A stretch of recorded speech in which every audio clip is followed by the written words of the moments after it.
Assalamualaikum warahmatullahi wabarakatuh. Perkenalkan, nama saya Maman Suryaman. Jadi saya di sini untuk mengerjakan tugas manajemen keuangan yang diampu oleh dosen Ibu Anggun Anggraini, SE FMMAK. Dan materi kita itu adalah struktur modal. Nah, perkenalkan juga saya ini berasal dari Universitas Pamulang. Di sini juga saya bersama teman-teman saya yaitu Nama saya Ilham Ramadan Wibowo. dan Saya Meta. oke teman-teman. Sebelumnya kita tuh mau memperkenalkan Unpam. Mungkin beberapa teman-teman belum tahu Unpam itu apa sih, atau Universitas Pamulang itu gimana keadaannya dan apa aja fasilitasnya. Jadi kita akan mengulik semua itu. Jadi let's go.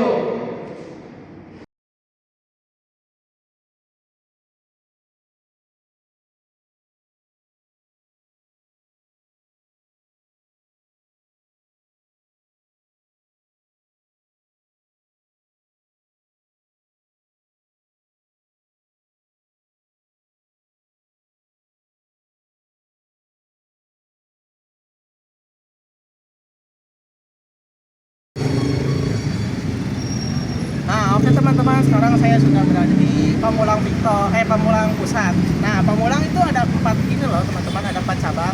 Yang pertama tuh ada di pusat yang saya sekarang ada di sini, dan yang kedua itu ada di Victor, yang ketiga tuh ada di Tanah Haji, dan terakhir itu ada di Banten Serang.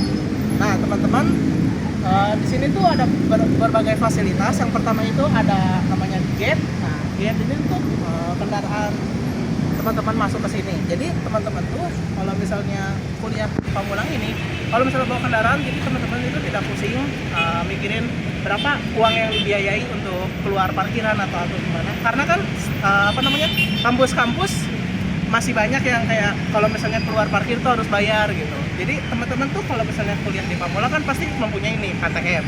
Nah, KTM ini di dalamnya tuh ada chip. Nah, chipnya itu tidak boleh rusak. Jadi naruh KTM teman-teman tuh kayak harus rapi lah, pokoknya nggak boleh kayak sembarangan. Nah, jadi teman-teman tuh kalau misalnya mau masuk motor di sini, nah cara membuka gate-nya itu harus pakai KTM ini. Jadi di tap saja, habis itu gate-nya itu kebuka.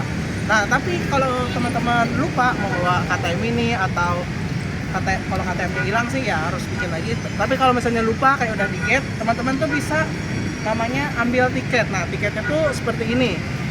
Jadi di situ tuh di gate-nya itu ada tombol tiket. Nah, jadi teman-teman pencet keluar duduk seperti ini. Nah, harganya itu 2.000 per jam. Tapi kalau misalnya teman-teman itu lebih dari 6 jam, misalnya pagi sampai sore, jadi harganya itu pasti 5.000. Nah, kalau bisa sih ya teman-teman bawa KTM karena buat parkir gratis. Jadi seperti itu. Nah, teman-teman pasti berpikir kayak kan mahasiswa Unpam banyak, terus teman-teman dapat parkiran atau enggak yang bawa kendaraan. Nah, tenang aja, di sini parkiran tuh luas dan banyak. Jadi mari saya tunjukkan.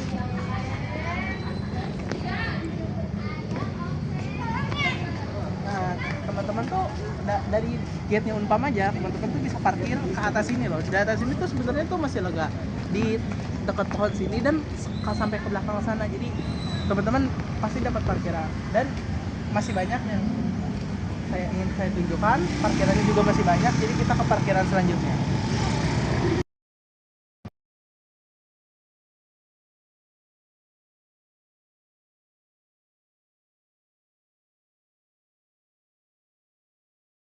Tiga.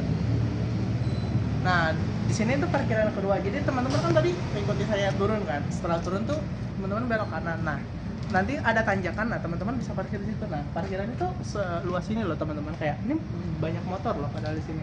Tapi masih cukup untuk beberapa motor lagi, dan pasti ada yang keluar masuk kan.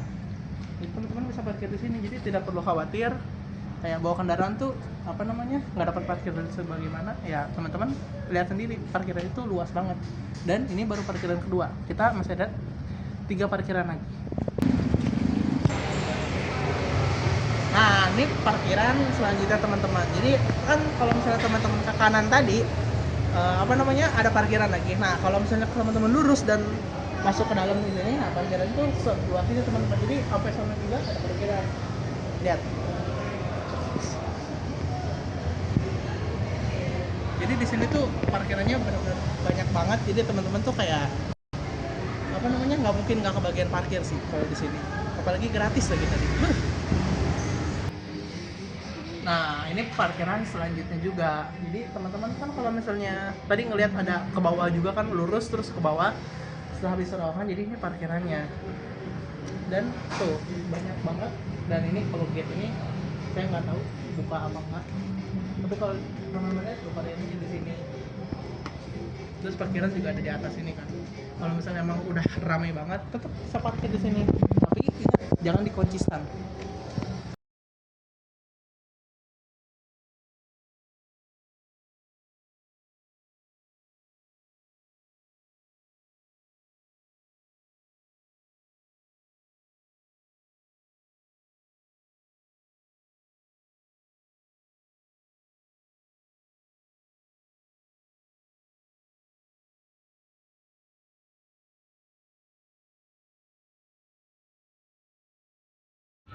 Nah, di sini tuh ada tangga dan juga di sini juga ada lift. Oke, sekarang kita naik lift dan lagi menunggu liftnya.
Jadi di sini tuh ada tempat duduk juga teman-teman. Dan tempat duduknya itu banyak. Jadi misalnya teman-teman ingin sholat, apalagi sholat Jumat kan. Nah, jadi teman-teman tuh kalau ngantri nggak terlalu ngantrinya terlalu lama karena di sini banyak banget tempat duduknya.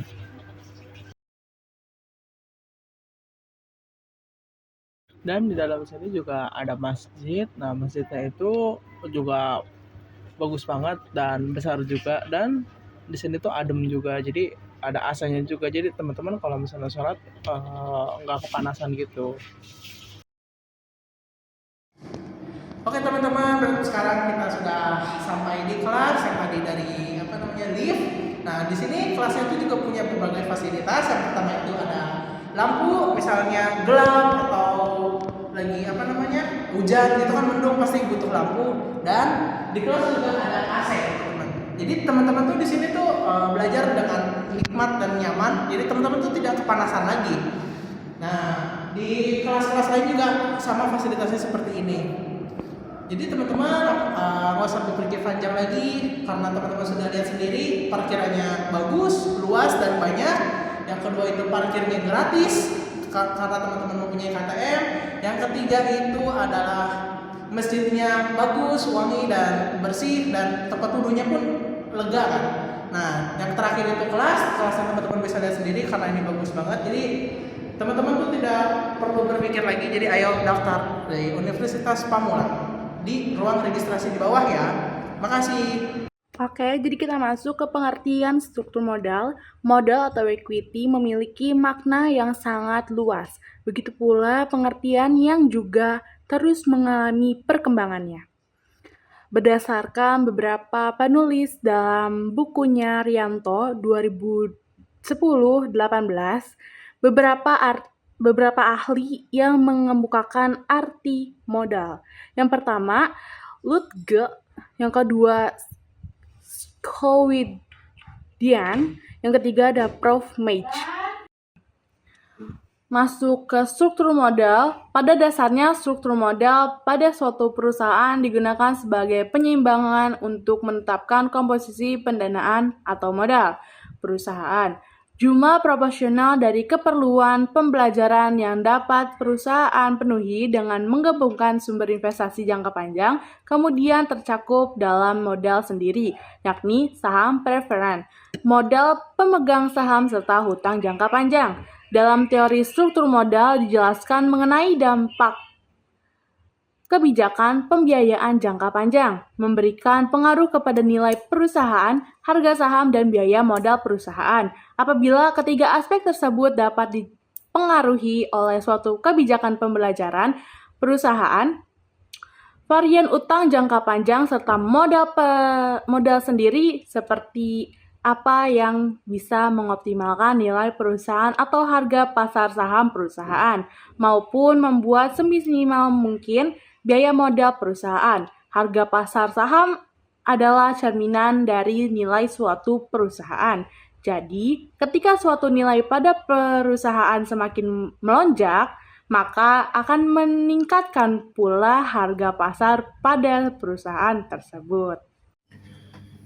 Baik, di sini saya akan menjelaskan tentang faktor-faktor yang mempengaruhi struktur modal. Yang pertama ada stabilitas penjualan, yang kedua struktur aset, ketiga leverage operasi, yang keempat tingkat pertumbuhan, yang kelima profitabilitas, yang keenam pajak, yang ketujuh kendali, yang kedelapan sikap manajemen, yang kesembilan sikap pemberi pinjaman dan lembaga, yang ke-10 ada kondisi pasar, yang ke-11 ada kondisi internal perusahaan, dan yang terakhir ada fleksibilitas keuangan. Selanjutnya ada pendekatan struktur modal, yaitu ada dua. Yang pertama pendekatan laba bersih atau NI approach, dan yang kedua ada pendekatan laba bersih operasi atau NOI approach. Oke teman-teman, sekarang kita masuk ke pendekatan laba bersih. Di sini pendekatan ini menjelaskan bahwa semakin besar penggunaan utang jangka panjang, maka nilai perusahaan meningkat dan biaya modal rata-rata menurun. Ini terjadi karena biaya utang bunga lebih murah dibanding biaya modal sendiri. Dengan rumus K0 sama dengan Pi dibagi O. K0 itu apa? K0 itu adalah biaya keseluruhan perusahaan. O itu apa? O adalah laba bersih operasi, dan Pi itu adalah nilai total perusahaan. Nah, di sini kita masuk ke pendapatan laba bersih operasi, yaitu pendekatan ini struktur modal yaitu perbandingan utang dan modal sendiri tidak memengaruhi nilai perusahaan. Dengan rumus sebagai berikut, yaitu KE sama dengan E dibagi S. KE itu apa? KE itu adalah tingkat kapitalisasi saham biasa atau modal saham. E itu adalah laba tersedia bagi pemegang saham biasa, dan S itu adalah nilai pasar saham biasa. Di sini ada rumus tambahan karena setelah ini bakalan ada soal, yaitu untuk menghitung pendekatan laba bersih K0 sama dengan Pi bagi O itu. Nah, di sini tuh kita harus mengetahui rumus-rumus terlebih dahulu, rumus-rumus lain terlebih dahulu, karena rumus-rumus itu bakalan merujuk ke K0 sama dengan Pi bagi O. Yang pertama itu ada rumus biaya bunga, yaitu F sama dengan B kali KD. Yang kedua itu ada rumus laba tersedia pemegang saham, yaitu E sama dengan O dikurang F. Yang ketiga itu ada rumus nilai pasar saham, yaitu S sama dengan E bagi KE. Dan yang terakhir itu ada rumus nilai total perusahaan, V sama dengan S plus B. Nah, untuk yang satunya itu menghitung pendekatan laba bersih operasi juga sama, itu perlu rumus tambahan. Yang pertama itu ada rumus nilai total perusahaan, yaitu V sama dengan O bagi K0. Rumus nilai saham yaitu S sama dengan V kurang B, dan terakhir itu rumus laba untuk pemegang saham yaitu E sama dengan F. Kita masuk contoh soal pendekatan model struktur. Soalnya itu adalah jika total utang sebesar 1 juta dengan suku bunga 15% per tahun, perusahaan mengharapkan laba bersih operasi sebesar 1 juta per tahun, tingkat kapitalisasi saham biasa KE atau bisa disebut dengan KE sebesar 20%, dan biaya modal keseluruhan atau bisa disebut juga dengan KO dianggap tetap sebesar 20%. Untuk pendekatan laba bersih operasi diminta hitunglah perusahaan, yaitu lambang itu V, nilai pasar saham itu S, dan biaya modal total itu K0. berdasarkan pendekatan laba bersih, yaitu net income approach dalam bahasa Inggrisnya. Yang kedua itu hitunglah nilai perusahaan, yaitu V, nilai pasar saham, yaitu S, dan biaya modal saham, yaitu KE. Berdasarkan pendekatan laba bersih operasi, yaitu net operating income approach, itu dalam bahasa Inggrisnya, bila nilai pasar utangnya sebesar 3 juta. Di sini kita masuk ke jawaban yang pertama dulu. Nah, di sini kan biaya bunga kan yang ditanya tuh kan rumus terakhirnya itu K0 sama dengan O bagi V. Tetapi di sini V itu tidak diketahui berapa, dan dalam V itu kita sudah melihat itu ada di sini ada S. Nah, S itu cara nyarinya itu di sebelumnya itu harus ada E. Nah, E naik ke sini, untuk dapat E itu harus ada F dulu berarti. Jadi biaya bunga dulu. Di sini kita mencari F, yaitu B kali KD, yaitu 1 juta dikali 0,15, yaitu 150.000. Nah, di sini masuk ke laba tersedia pemegang saham, yaitu E sama dengan 0 dikurang F. E-nya kan sudah ketemu. E-nya. O-nya kan sudah ada di soal, yaitu 1 juta dan dikurang F-nya kan sudah ketemu, yaitu 150. Jadi 1 juta dikurang 150 sama dengan 850. Nah, ketiga itu ada nilai pasar saham, yaitu S sama dengan E dibagi KE, yaitu E nya di sini kan sudah ketemu, yaitu 850. Nah, dibagi 0,20 sama dengan, atau bisa disebut juga kan 20% dalam soal tadi. 20% yaitu 4,250 atau 4.250.000. Nah, sekarang kita masuk ke nilai total perusahaan. Di sini V sama dengan S plus B. V-nya kan kita cari V. Nah, S-nya itu kan belum ketemu sebelumnya, tapi di sini kita sudah ketemu, yaitu S-nya itu 4.250. Jadi kita masukin di sini 4.250 plus B. B-nya itu ada di sini, yaitu 1 juta. Jadi 4.250 tambah 1 juta itu sama dengan 5.250 untuk V-nya. Nah, di sini sudah dapat kan dua awal yang tadi, V sama S. Nah, di sini kita masuk ke yang terakhir, itu biaya modal total, yaitu K0 sama dengan O dibagi V sama dengan 1 juta dibagi 5.250 sama dengan 0,19047, atau bisa disebut juga dengan 19,0, atau disebut juga dengan 5%. Untuk soal pertama itu kita sudah kelar, dan kita lanjut ke soal kedua. Nah, soal kedua itu sama kan pertanyaannya itu hitunglah V, S, dan KE-nya. Tapi di sini pasar utangnya itu 3 juta bukan 1 juta. Kan di sini 1 juta diharapkan. Jadi pertama itu kita menghitung nilai total perusahaan, yaitu V sama dengan O dibagi K0 sama dengan 1 juta dibagi 0,20%, yaitu sama dengan 5 juta.